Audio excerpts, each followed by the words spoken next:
ఒక అధికారంలో ఉన్న ఒక పార్టీని ప్రశ్నించాలన్నా ఎదిరించాలన్నా గెలిచిపోయిన తర్వాత అయితే అంతకుముందు అధికారులు ఉండే వాళ్ళని ప్రశ్నించడం ఓకే.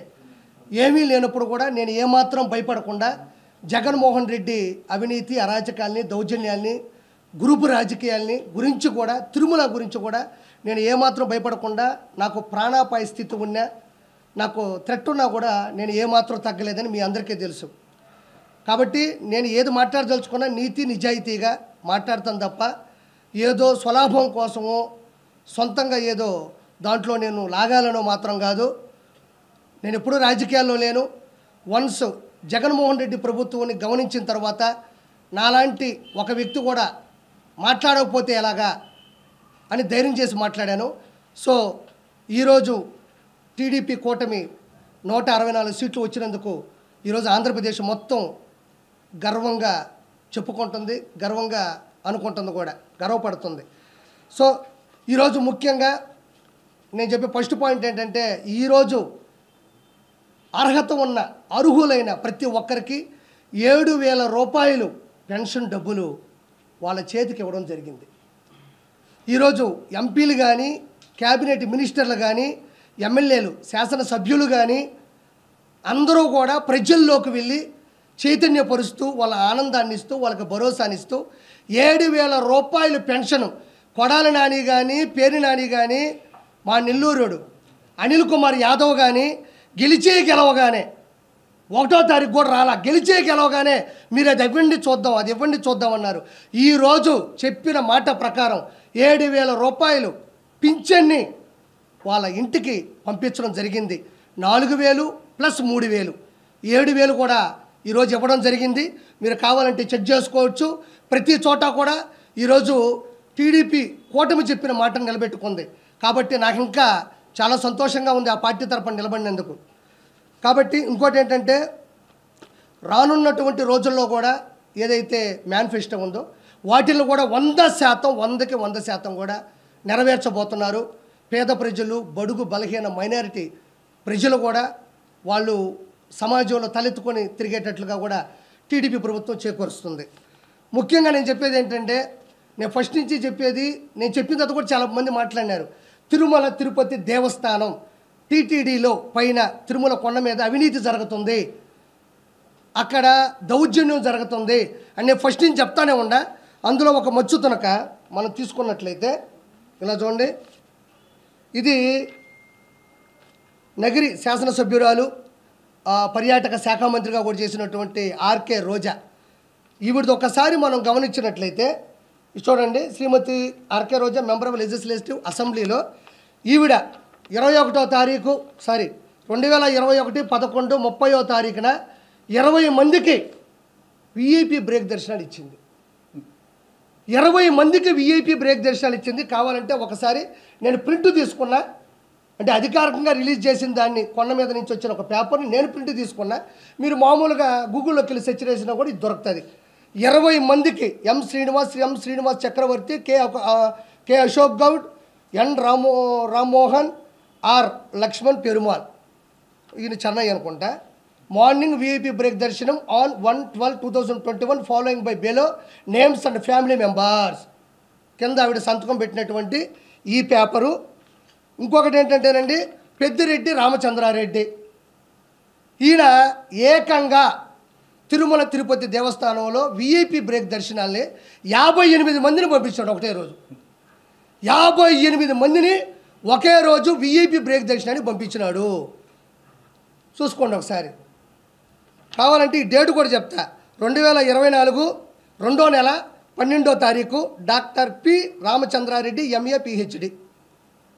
చూడండి, ఆయన సంతకం కూడా పెట్టాడు. 58 మందిని కూడా పంపించినాడు. అంటే పాపం ఏ క్యాడర్ అయినా, ఏ కేటగిరీ అయినా, ఏ ఎంపీ అయినా, ఏ క్యాబినెట్ మినిస్టర్ అయినా, ఏ సెంట్రల్ మినిస్టర్ అయినా, ఏ శాసనసభ్యులైనా, ఏ గెజిటెడ్ ఆఫీసర్ అయినా, ఏ సెలబ్రిటీ అయినా, ఏ విఐపీ అయినా, అధికారులు జడ్జిలైనా ఏదైనా కూడా టీటీడీ బోర్డులో ఒక రూల్ ఉంటుంది.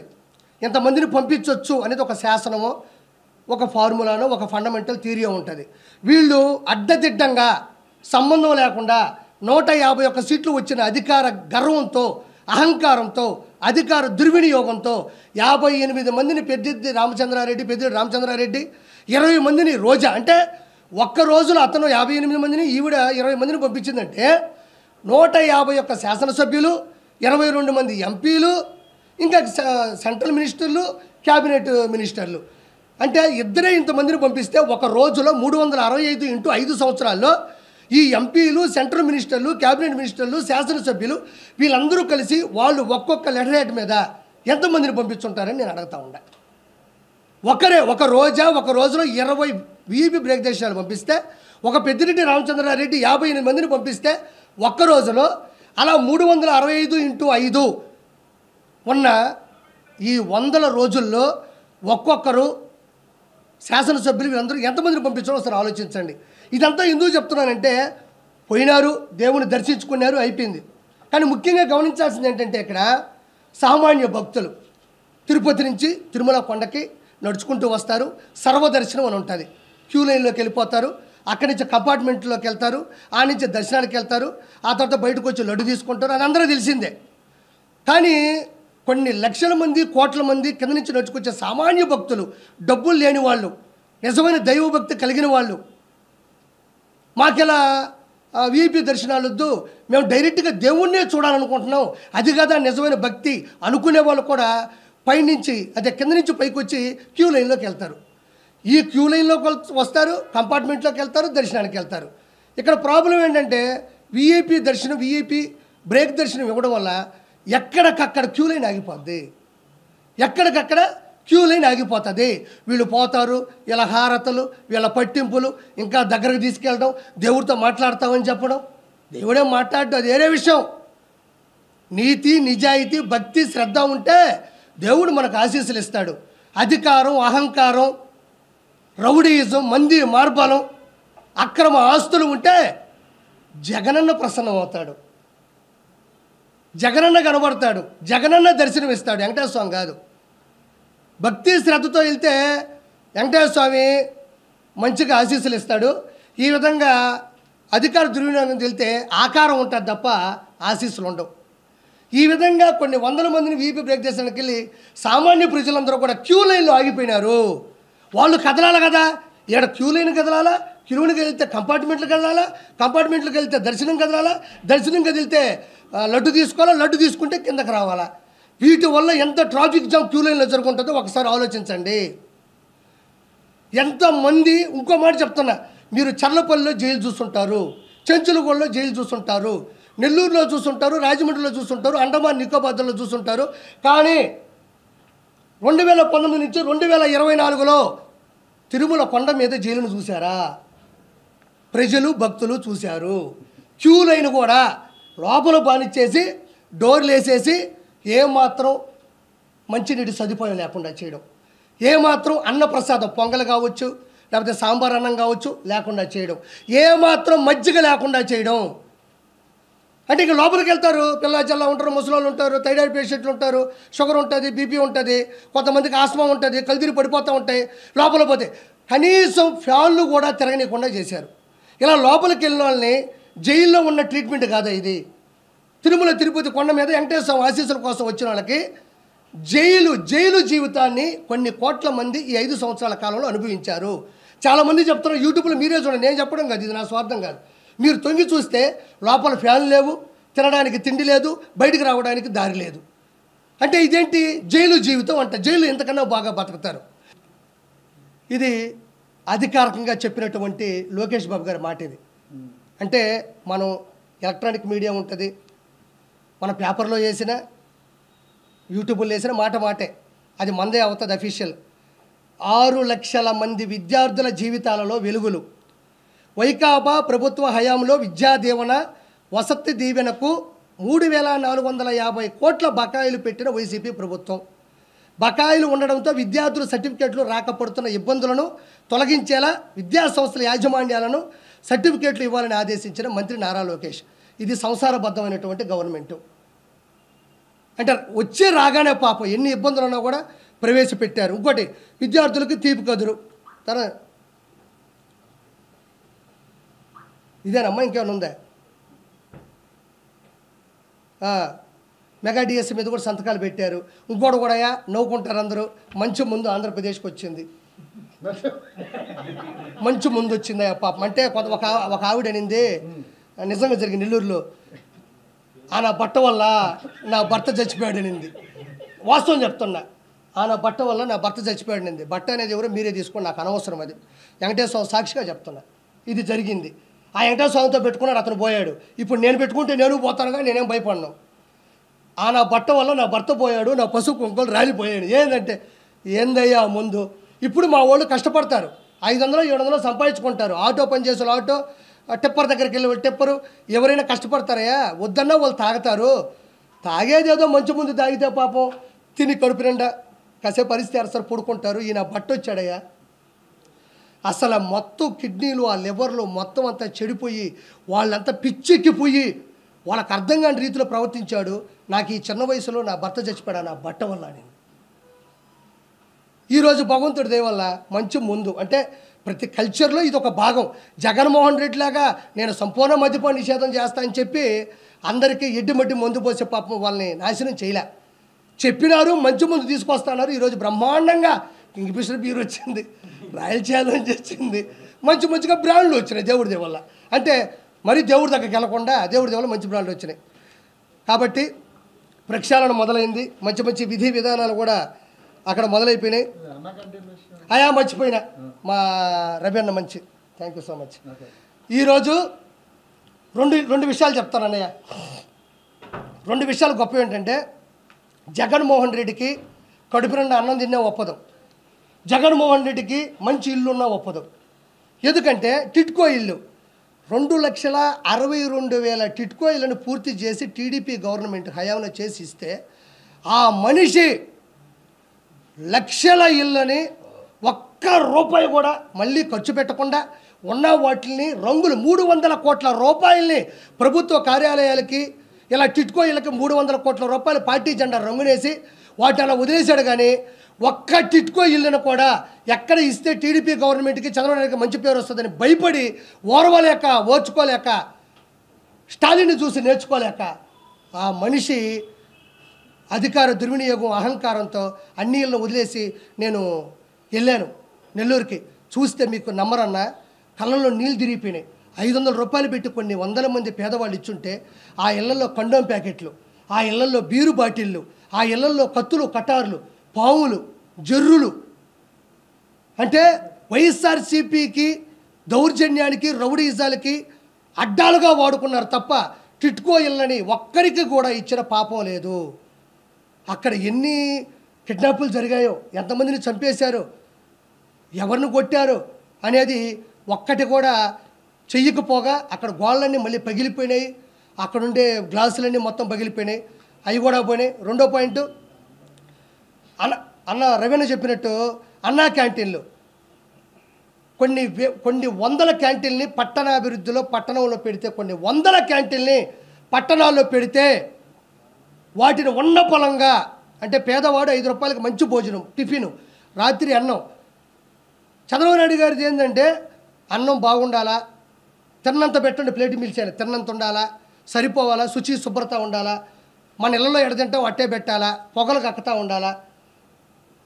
ఇది ఎన్టీ రామారావు గారి ధ్యేయం అంట. ఏ పేదవాడు మంచి భోజనం లేకుండా కడుపు ఆకలితో చచ్చిపోకూడదన్న ధ్యేయంతో పుడితే అన్నిటిని పగలగొట్టి, అన్నిటిని విసిరేసి సచివాలయాలుగా, బరిలు కొట్టాలుగా, కొన్ని మళ్ళీ వైఎస్ఆర్సీపీ అడ్డాలుగా, కొన్ని కూల్చివేత చేసి ఈరోజు అన్నా క్యాంటీన్లు మొత్తం కొన్ని 100 కోట్ల రూపాయలని దుర్వినియోగం చేశాడు. అక్కడేమో లక్షల కోట్లు టిట్కో ఇల్లు డబ్బులు నాశనం చేశాడు.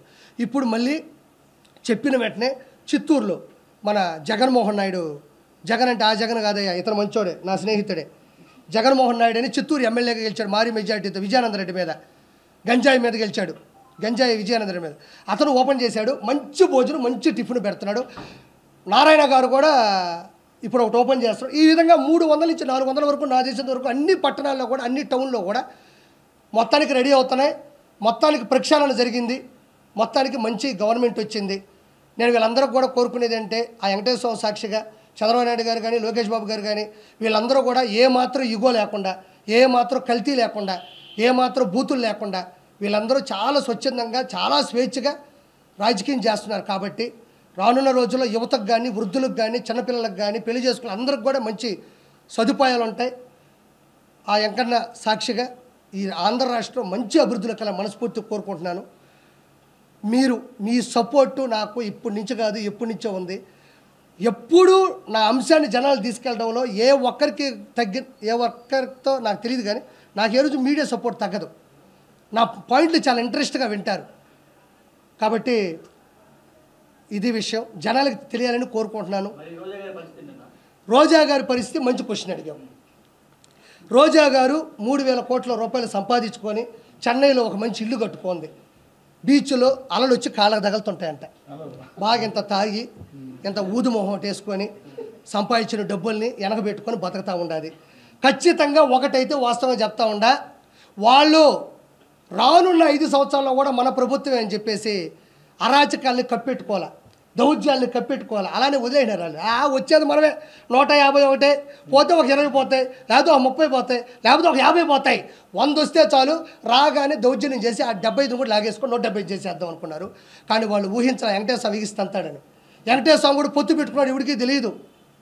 కాబట్టి ఈరోజు ప్రతి ఒక్క ఎమ్మెల్యే ప్రతి ఒక్క మినిస్టరు అందరూ 1,000 కోట్లు లాగేశారు. అందరి మీద కూడా ఛార్జ్ షీట్ ఫైల్ అవుతుంది, అందరి మీద కూడా కేసు పడుతుంది, కోర్టుకి వెళ్తారు.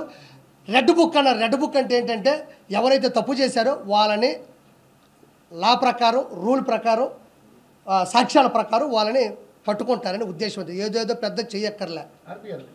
మళ్ళీ ప్రజల్లోకి వెళ్తానంటున్నాడు.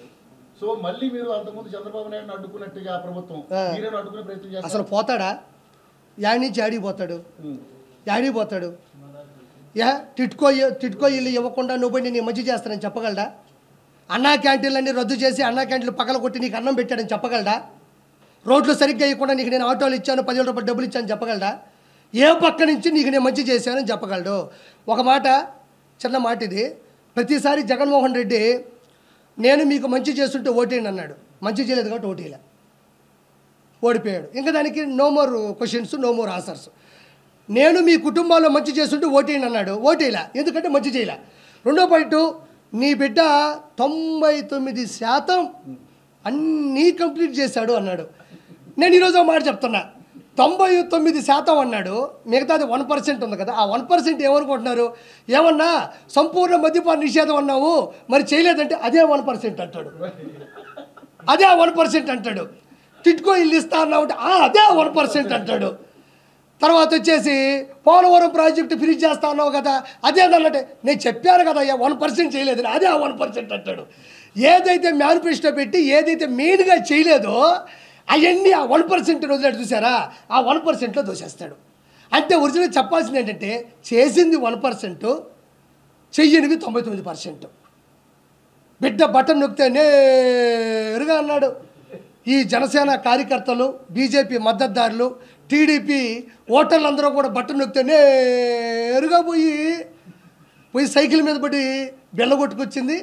కొన్ని పోయి గ్లాసులో పెట్టి టీ తాగినారు, ఇంకొక కమలం పెట్టుకొని మంచిగా సువాసన పీల్చుకున్నారు. ఈరోజు కొడాలి నాని అనేవాడు అన్నా మొత్తం చూడు, మొత్తం ఉన్నాయి, అర్థమైంది. ఇదిగో నీ ఆవేదన నాకు తెలుసు. ఈరోజు టీడీపీ జనసేన గెలిచిందంటే అదే. వాళ్ళు అంతా అయిపోయినా ఇంత జరిగినాక కూడా బయటకు వచ్చి మాట్లాడతాం, ప్యాలెస్ లో జరిగింది ఏమి లేదు, అది దాని ఒక అద్భుత కట్టడం అని చెప్పి చెప్తా ఉన్నారు. కానీ నిజంగా ఇంకా వాళ్ళకి బుద్ధి వచ్చింది అనుకుంటున్నారా అనుకుంటున్నారా? మీ ఒపీనియన్ ఎవరికి? ఇప్పుడు ఉన్నటువంటి వైసీపీ నాయకులు కావచ్చు, రోజా గారికి, ఎందుకంటే వాళ్ళే ఫస్ట్ మాట్లాడేది. వైసీపీ నాయకులకి బుద్ధి లేదు. బుద్ధి ఉంటే బుద్ధి వస్తుంది వాళ్ళకి. కొడాలి నానికి కానీ, పేరు నానికి కానీ, వల్లభనేని వంశీకి కానీ, ఇక్కడ చూస్తే మా నెల్లూరు గాడిద అనిల్ కుమార్ యాదవ్ కానీ, బొత్స సత్యనారాయణ కానీ, అది చేసినాడు ఆయనకి కానీ, ఎవరికి కూడా ఏ రోజుడికి బుద్ధి రాదు, బుద్ధి లేదు, వాళ్ళు బుద్ధి నేర్చుకోరు. బుద్ధి ఉన్నవాడెవడు వైఎస్ జగన్మోహన్ రెడ్డి ప్రభుత్వంలో ఉండడం. బుద్ధి లేని వాళ్ళే వైఎస్ జగన్మోహన్ రెడ్డి ప్రభుత్వంలోనే ఉంటారు. వాళ్ళు ఎప్పటికీ తెలుసుకోరు. ఒకటి గుర్తుపెట్టుకోండి, మనం రోబో ఫస్ట్ పార్ట్ చూసాం, రోబో 2.0 చూసాం. చిన్న రోబోలు వస్తాయి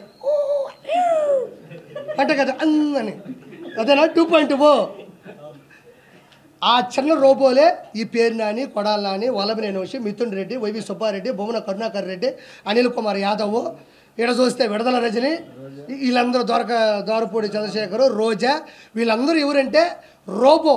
పెద్ద రజనీకాంత్కి చిన్నవి ఉంటాయి చూడు, వీళ్ళందరూ. అతని బుద్ధి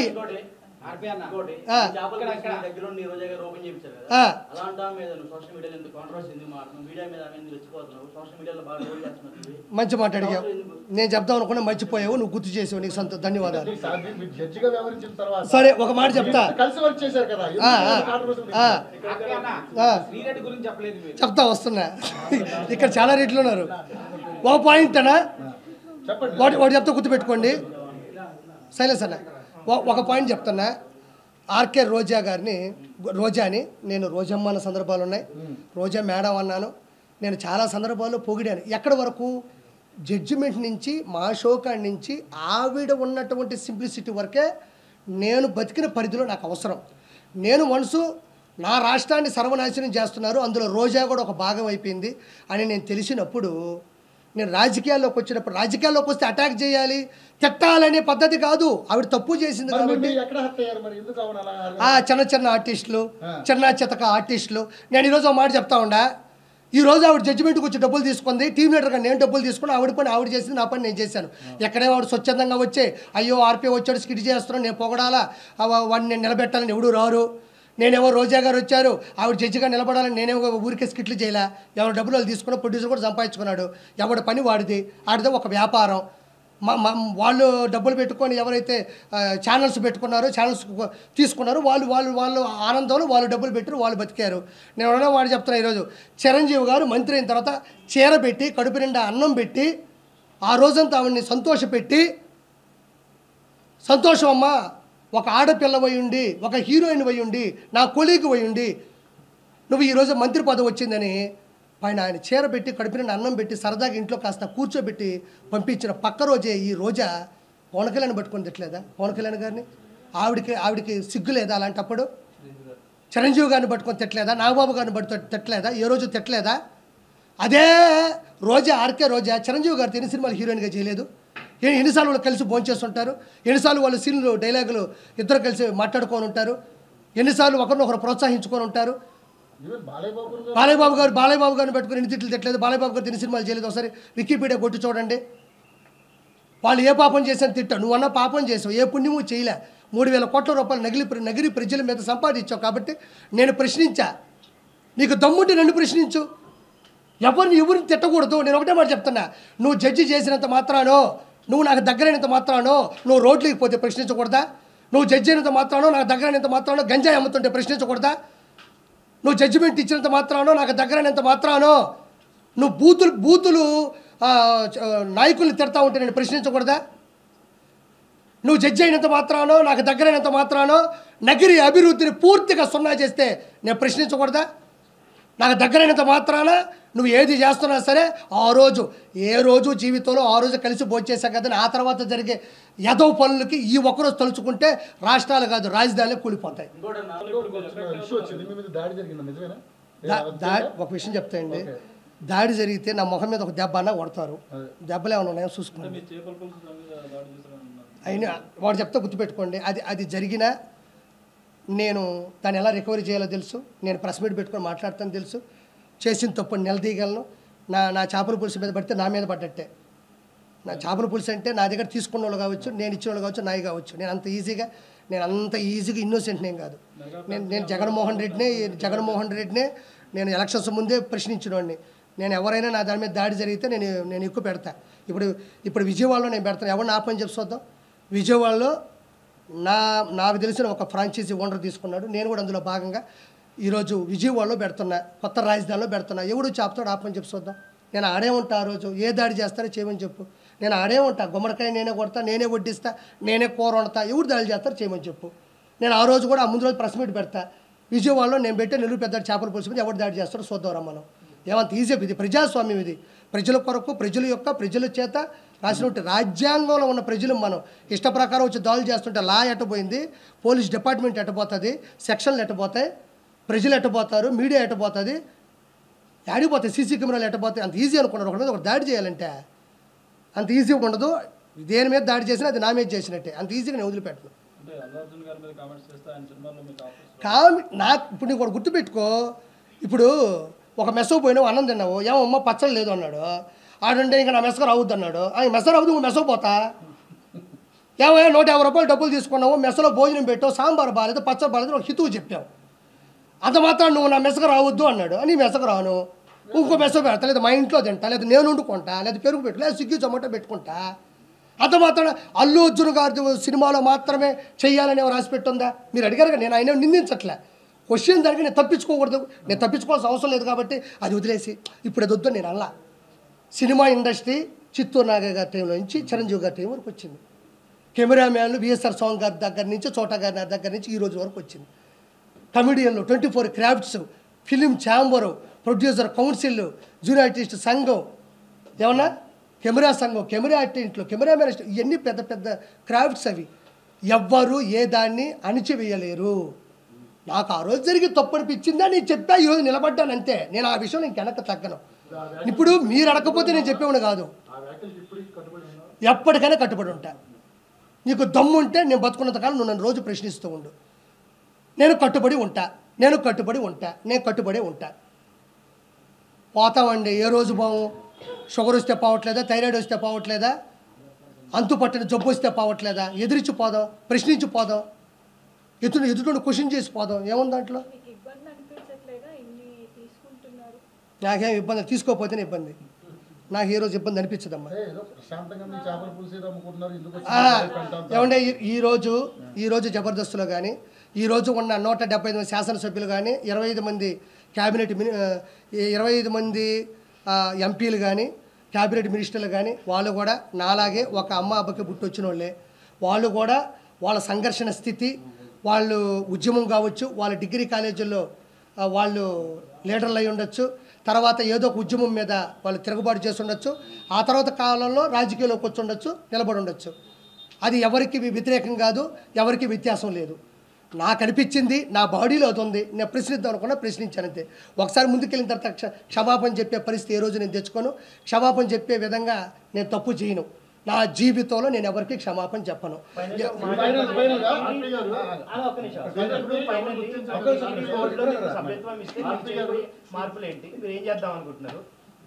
టీడీపీలోనే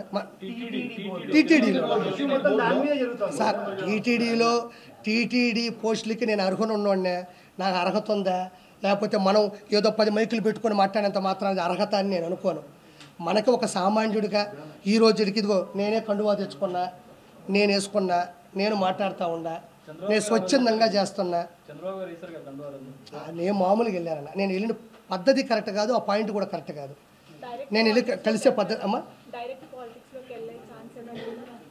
పాలిటిక్స్ అంటే నేను అవునమ్మా అమ్మా, ఇదిగో ఇలానే ప్రతి వారం ప్రెస్ మీట్ పెట్టుకుంటాను, అందరినీ పిలుస్తాను, ఆ వారంలో జరిగిన ప్రతి పని మీద నేను మాట్లాడతాను అంతే.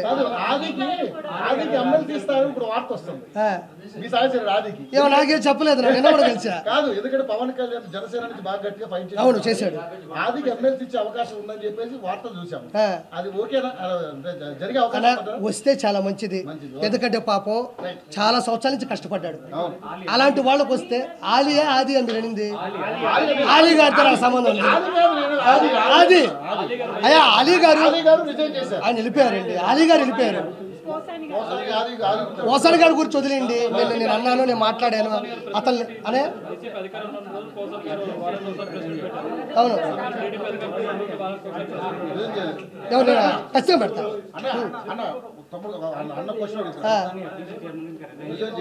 ఎవరు చేస్తాడు? ఇప్పుడు ఎఫ్డీసీ చైర్మన్గా పోసాన గారు రిజైన్ చేయలేదన్నారు, చేయకుండా ఇంట్లో ఇట్టుకుంటాడండి దాన్ని. ఆ రోజు నేను మాట్లాడినప్పటి నుంచి ఈ రోజు వరకు బయటికి రాలా. బయటకు వచ్చి కనీసం ఓడిపోయిన తర్వాత అయినా ప్రజలు మమ్మల్ని ఎందుకు ఓడించారో మేము తెలుసుకుంటాం, మేము నేర్చుకుంటాం అని కూడా లేదు.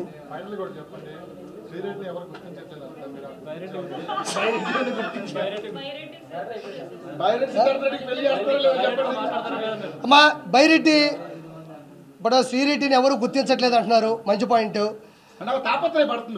అర్థమైంది, ఆవిడ తపన, ఆవిడ తాపత్రం నాకు తెలిసింది. ఇప్పుడు బైరెడ్డి కూడా వయసులో ఉన్నాడు, పొరకలు వేస్తున్నటువంటి వయసు. ఉత్సాహమైనటువంటి ఉత్సుకతతో కూడినటువంటి వయస్సు.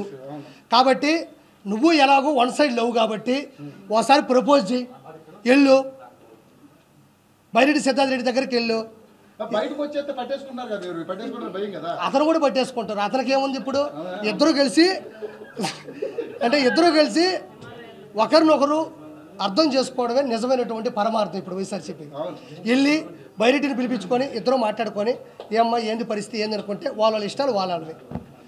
అందరికీ వచ్చారు, అందరికీ సంతోషం. ఓం నమో వెంకటేశాయ. జై శ్రీరామ్.